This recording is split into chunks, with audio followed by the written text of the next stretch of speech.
Okay, so this video is going to be about related rates.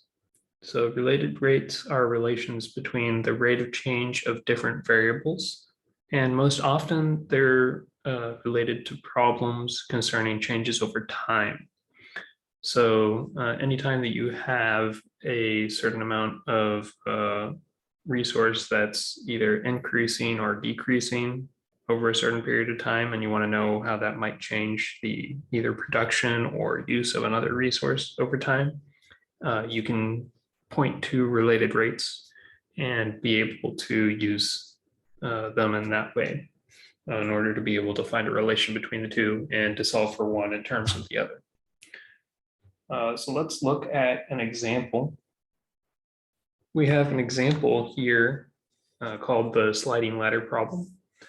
If you have a ladder which is positioned up against a wall on a building, and the vertical height for that ladder will be your y coordinate, and your horizontal height for the base will be the x coordinate, then the relation between the length of the ladder and y and x would just be the same as a circle of radius of length of the ladder. In this case, we have a ladder of 26 feet. And so we'll be given the relation of y squared plus x squared equals 26 feet squared. And so with this, we'll have the situation where we're specifically going to be looking at a case where x equals 10.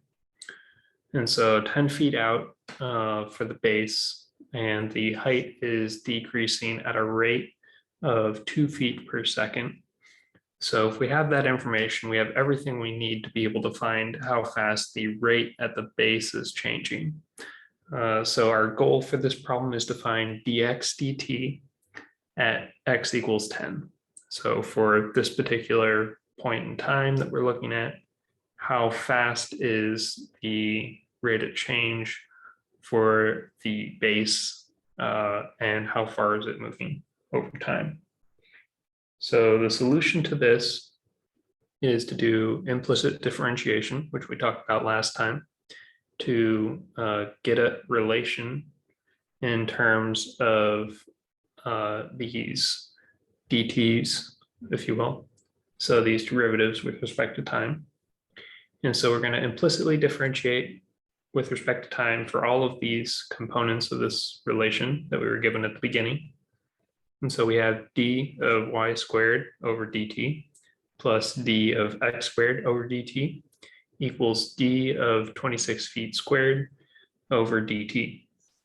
And now we can talk a little bit about the relation between the right triangle that we have here concerning the legs and the hypotenuse in order to be able to solve for y. That's another thing that we should do before we get too far into this. So if we're looking at Pythagorean triples, 5,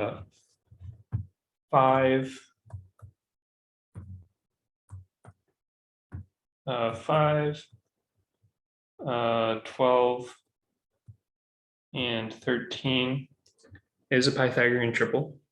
So if you had a triangle that had that hypotenuse and that leg and those legs, that would be a right triangle. This isn't the best drawing of one, but it's a rough sketch of what it would look like if you had those. And a quality of Pythagorean triples is that you can multiply them by any integer and you can get another Pythagorean triple.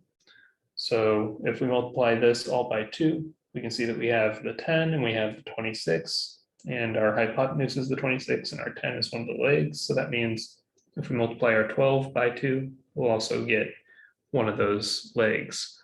And so our 24 for the y can come from that, or you can solve the relation of 10 for the x and 26 for the hypotenuse and just solve for the y squared directly. That's another option you could do. Both of those are valid to get the solution for what y is at this particular point in time, where x is 10 and the hypotenuse is 26. After we have that, and we're looking at this derivative.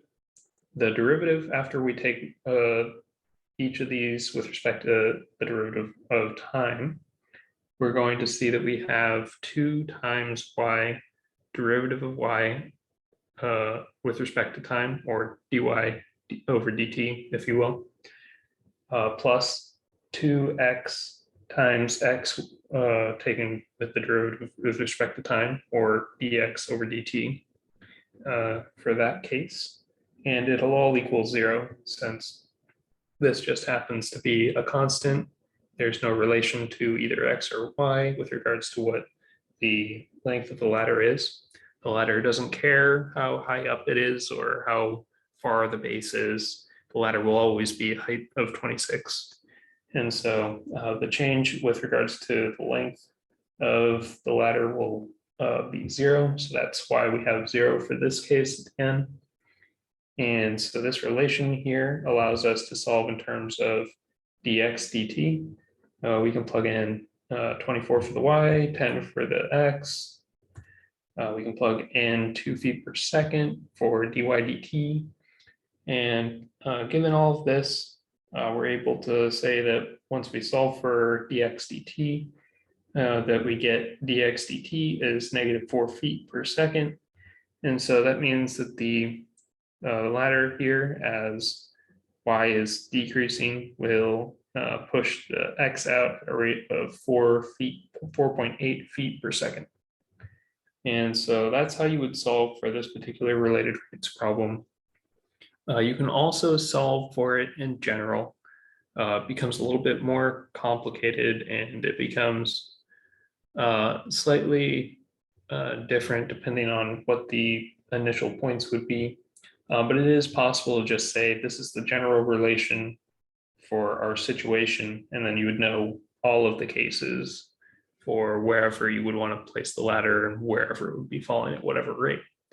And so that's how you can kind of look at things in general. If someone was asking you just a general question of how the rates are related. In more complicated problems, you may have a couple of different rates which may be related, and you may need to give more information in order to be able to solve for it. But generally, if you only have one unknown in an equation, you're able to solve for whatever that is. So generally, you need n-1 variables to be known if you have n variables in your relation. So that's what we've got with regards to related rates. That's about what I've got for this video. I hope it was interesting, and I'll talk to you guys about the next section here in a bit.